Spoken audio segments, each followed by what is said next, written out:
बिस्मिल्लाहिर्रहमानिर्रहीम। The blank page official में आपको खुशामदीद कहते हैं। अगर आप नए हैं इस चैनल पर तो सब्सक्राइब ज़रूर करिएगा और बेल आइकन को प्रेस करना ना भूलिएगा।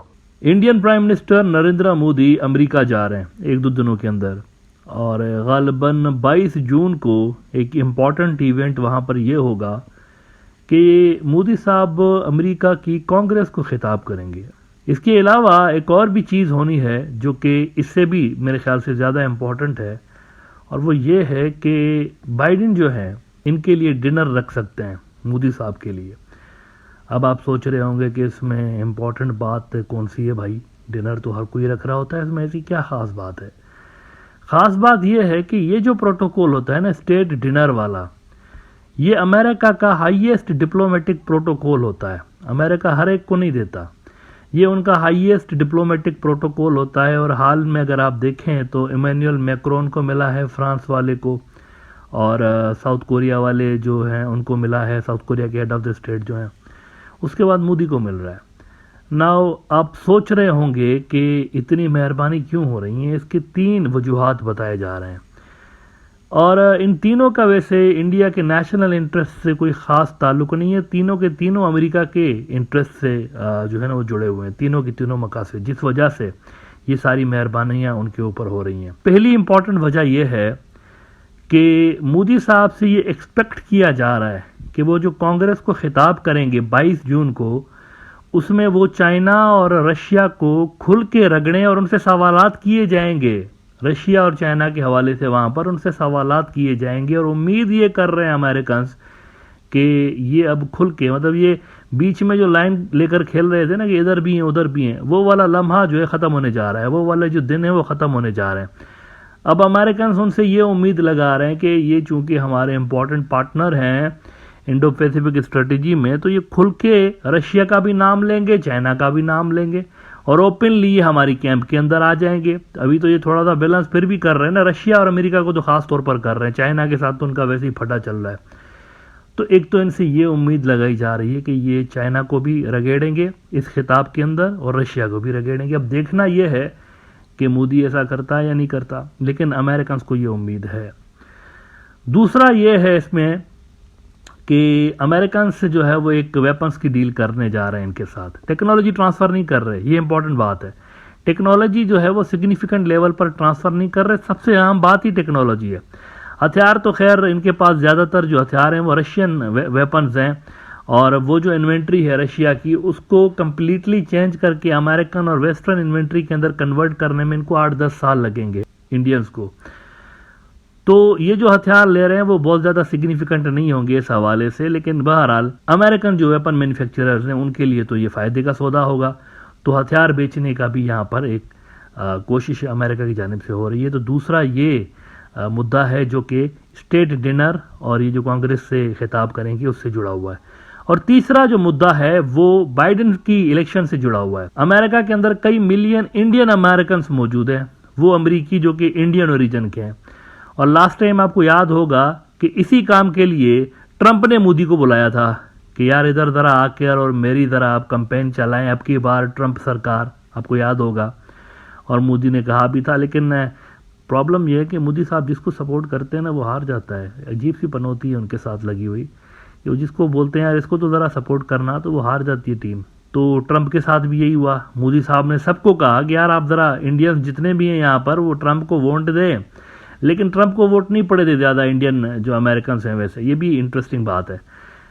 बाइडेन सेम एक्सपेरिमेंट करना चाहता है, और बाइडेन भी ये उम्मीद लगा रहा है कि ये कुछ मेरे लिए भी कुछ करेगा, और इंडियन अमेरिकन जो है ना उनको भी ये बोलेंगे कि यार बाइडेन अच्छा आदमी है, भूल जाओ अब की बार ट्रंप सरकार, अब की बार बाइडेन सरकार। तो तीसरा ये अमेरिका के इंटरनल पॉलिटिक्स से जुड़ा हुआ मुद्दा ये भी हो सकता है, क्योंकि इंडियन अमेरिकन कम्युनिटी मेरे ख्याल से सेकंड लार्जेस्ट कम्युनिटी है वहाँ पर वोट बैंक के एतबार से।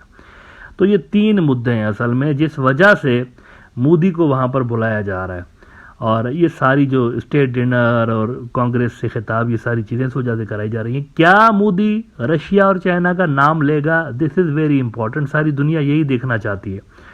या तो उठ के तालियां बजाएंगे वो सारे के सारे, जैसे होता है अमेरिकन कांग्रेस में, जब भी कोई जज्बाती जुमले या जज्बाती डायलॉग्स मारे जाते हैं ना, जो कि अमेरिकन पॉइंट ऑफ व्यू के करीब होते हैं तो ये उठ के तालियां बजाते हैं, सारे खुश होते हैं कि कमाल हो गया, हमारी बात कर रहा है।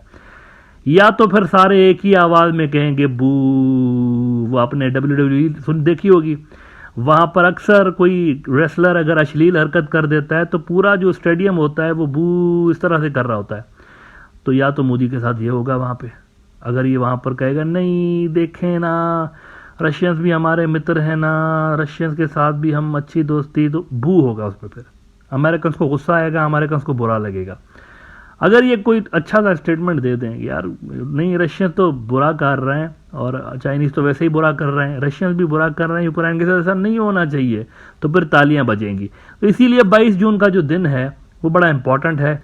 देखते हैं मोदी क्या तकरीर लिखवा के जा रहा है यहाँ से। और इंडिया के जो डिप्लोमेट्स हैं उनका भी बड़ा इम्तिहान है कि वो अब कैसे रशिया और अमेरिका के रिलेशंस को इस मुद्दे पे, इस मौके पे आके बैलेंस करते हैं। As far as China is concern, तो चाइना का तो खैर उन्होंने नाम लिया ही नहीं है ना, वैसे ही 2020 से लेकर डर के मारे चाइना का नाम नहीं लेते कि चाइनीज गुस्सा ना हो जाए।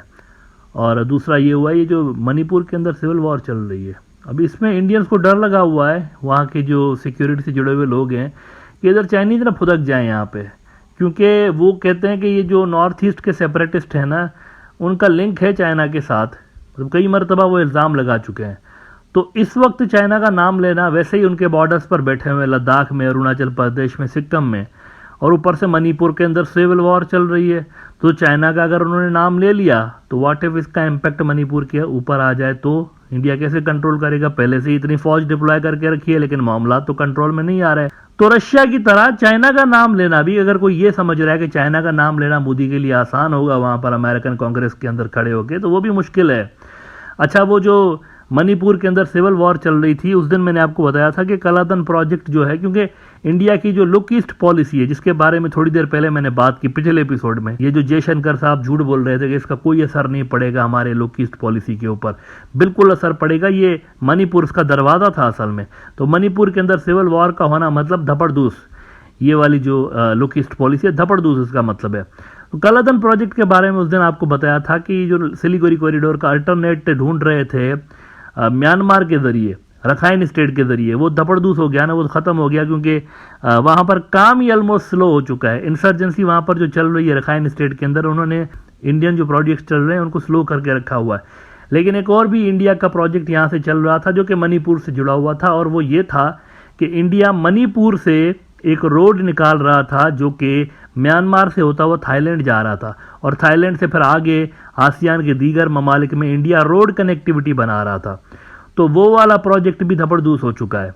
तो एक तो सिलीगुड़ी कॉरिडोर की अल्टरनेट कनेक्टिविटी उनकी ख़त्म हो गई है वहाँ पर सिविल वॉर के नतीजे में, जो कि मणिपुर के अंदर हो रही है, और फिर वो जो रखाइन स्टेट के अंदर लॉ एंड ऑर्डर की सिचुएशन ख़राब हुई पड़ी है, तो उसमें कलादन प्रोजेक्ट ख़त्म हो गया है। और दूसरा ये जो मणिपुर के अंदर हुआ है ना, इस वजह से वो जो 3 मुल्कों के दरमियान एक हाईवे बन रहा था, वो वाला भी काम यूँ समझे कि इस वक्त प्रैक्टिकली रुका हुआ है। वैसे भी उसको 4 साल में कंप्लीट होना था जाके, अब 4 साल से ज़्यादा का अरसा उसके अंदर हमें लग रहा है कि लगेगा, क्योंकि मौजूदा जो सूरत हाल है मणिपुर की ख़ास तौर पर, वो इस तरह की नहीं है कि वो बड़े प्रोजेक्ट्स को सपोर्ट कर सके।